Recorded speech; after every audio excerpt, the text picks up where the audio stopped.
சீமை கருவேல மரங்களை அகற்றாவிட்டால் இயற்கை வளம் அழியும், வைகோ எச்சரிக்கை. செங்கல்பட்டு வடக்கு மாவட்ட மதிமுக சார்பில் குரோம்பேட்டை அடுத்த திருநீர்மலை பகுதியில் நிலத்தடி நீர் பாதுகாப்பை வலியுறுத்தி சீமை கருவேல மரங்களை அகற்றும் விழிப்புணர்வு நிகழ்ச்சி நடைபெற்றது. இதில் மதிமுக பொதுச் செயலாளர் வைகோ கலந்து கொண்டு மரம் அறுக்கும் இயந்திரம் மூலம் சீமை கருவேல மரங்களை அகற்றி பிரச்சாரத்தை தொடங்கி வைத்தார். பின்னர் செய்தியாளர்களிடம் பேசிய வைகோ, சீமை கருவேல மரங்கள் நிலத்தடி நீரை அதிக அளவில் உறிஞ்சி இயற்கை வளங்களுக்கு பெரும் பாதிப்பை ஏற்படுத்துகின்றன என்றார். கடந்த 2015ஆம் ஆண்டு சென்னை உயர்நீதிமன்ற மதுரை கிளை இந்த மரத்தை பிசாசு மரம் என்று குறிப்பிட்டதை நினைவு கூர்ந்த அவர், இந்த மரம் வளர்ந்துள்ள பகுதிகளில் விவசாயம் கடுமையாக பாதிக்கப்படுவதாகவும் தெரிவித்தார். தமிழகத்தின் 12 மாவட்டங்களில் நேரடியாக சென்று சீமை கருவேல மரங்களை வேரோடு அகற்றும் பணியில் ஈடுபட்டு வருவதாகவும், தமிழகத்திலேயே ராமநாதபுரம் மாவட்டத்தில்தான் அதிக அளவில் சீமை கருவேல மரங்கள் வளர்ந்துள்ளதாகவும், அதுவே மிகவும் பாதிக்கப்பட்ட மாவட்டம் என்றும் வைகோ கூறினார். மேலும் மேகதாது அணை கட்டப்படக்கூடாது என்று முதலில் குரல் கொடுத்தவன் நான் என்றும், அந்த அணை கட்டப்பட்டால் தமிழகத்தின் 25 மாவட்டங்கள் பாதிக்கப்படும் என்றும் அவர் எச்சரித்தார். இந்த விவகாரத்தில் மத்திய அரசு தமிழகத்திற்கு எதிராக செயல்படுவதாகவும் அவர் குற்றம் சாட்டினார்.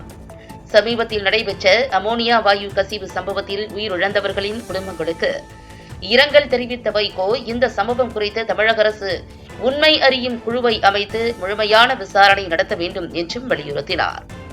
உலக மழைக்காடுகள் தினத்தை முன்னிட்டு சுற்றுச்சூழல் பாதுகாப்பின் அவசியத்தை வலியுறுத்திய வைகோ, தமிழக முதலமைச்சர் விஜய்க்கு தொலைபேசி மூலம் தனது பிறந்தநாள் வாழ்த்துக்களை தெரிவித்ததாகவும் கூறினார்.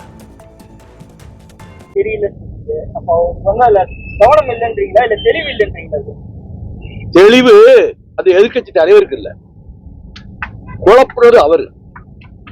அதனால திடீர்னு இப்படி சொன்னப்போ அதனுடைய பின்னணி அவருக்கு முழுமையா தெரிவிக்க வாய்ப்பு இல்லை. அதனால தீர்மானத்தில் சேர்த்தாங்க. முதல்வர் தாங்க, முதல்வர் எல்லாவற்றையும் ஒரு மாதத்துக்குள்ள அக்கறை விஷயங்களும் அறிந்த ஞானமானாக யார் இருக்க முடியும்? நீங்க இருக்க முடியுமா? நான் இருக்க முடியுமா? எல்லா விஷயங்களும் தெரிஞ்சிருக்க முடியுமா? அப்ப தவறான ஒரு யோசனையை சொல்லக்கூடாதுல்ல. சொன்னது எதிர்கட்சி தலைவர், அவர் தான் குற்றவாளி. திமுகவில் இருந்து வெளியேறிய கூட்டணி கட்சிகளை சமூக வலைதளங்கள்ல திமுக நிர்வாகிகள்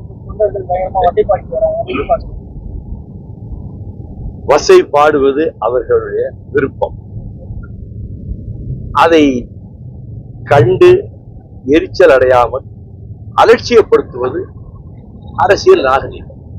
அவ்வளவுதான் நான் சொல்றேன். அந்த 10 வருஷத்துக்கு முன்னாடி நீங்க மக்கள் நல கூட்டணி கேட்டது சொல்லியிருக்கீங்க. அப்புறம் 10 வருஷமா நீங்க திமுக கூட்டத்துல அனுபவிச்சீங்க.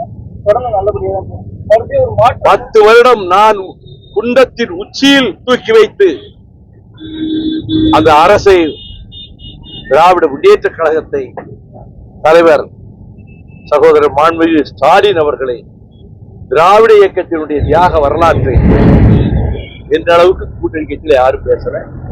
சின்சியரா இருந்திருக்கிறோம். அந்த தோழமைக்குரிய இலக்கணங்களோடு நாங்க இருந்திருக்கிறோம். அது நாங்க அந்த கூட்டணி இருக்கிறப்ப அப்படிதான் இருந்தோம், செயல்பட்டோம். அதுக்கு பிறகு அதே கூட்டணி இருந்தவங்க விலகி மந்திரிகளா இருக்காங்க, புதிய அரசுல அமைச்சர்களா இருக்காங்க. இந்திய யூனியன் முஸ்லீம் லீக் 60 ஆண்டு கால உறவு துண்டிக்கப்பட்டு விட்டது. திமுகவோடு இனி எந்த விதமான தொடர்பு கிடையாதுன்னு அவங்க அறிவிச்சிட்டாங்க.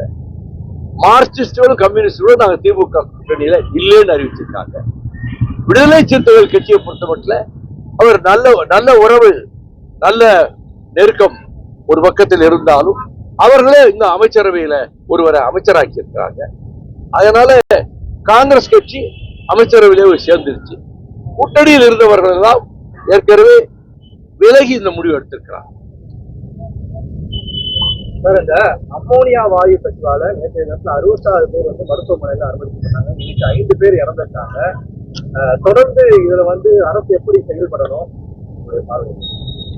ஒரு உடனடியாக இதற்கு ஒரு எக்ஸ்பர்ட் கமிட்டி, நிபுணர் குழு, எதனால் இந்த விபத்து ஏற்பட்டது, அந்த கவனக்குறைவுக்கு காரணம் யார், இதில் அவர்கள் மீது வழக்கு தொடுப்பது மட்டுமல்ல, இனி எதிர்காலத்தில் இப்படிப்பட்ட விபரீதமான ஆபத்துக்கள் ஏற்படாத வண்ணம் தடுப்பது எவ்விதம் என்பது அந்த நிபுணர் குழு, தகுதியான நிபுணர் குழு யோசனைகளை தெரிவிக்க வேண்டும். இறந்து போனவர்களுக்கு என்னுடைய ஆழ்ந்த அனுதாபத்தையும், மருத்துவமனையில் இருப்பவர்கள் பூரண சிகிச்சை பெற்று நலம் பெற வேண்டும் என்று நான் கேட்டுக்கொள்கிறேன். 12 மாவட்டத்துக்கு சென்று காலை மாலை இந்த சீமை கருவேலை மரங்களை நாங்கள் அகற்றணும் அப்படின்னு சொல்றீங்க. 12 மாவட்டங்கள்ல எந்தெந்த மாவட்டங்களில் இந்த சீமை கருவேலை மரங்கள் அதிகமா வளர்ந்துருக்கு? ராமநாதபுரம் ரொம்ப அதிகம். ராமநாதபுரம், அதுக்கு அடுத்து மதுரை மாவட்டம். இங்கதான் மற்ற வட மாவட்டங்களை விட அங்கதான் முழுக்க விவசாயத்தை அழிக்கிற அளவுக்கு படத்துச்சு. ராம்நாடு தான் இருக்கிறதுலே ரொம்ப பாதிக்கப்பட்ட மாவட்டம்.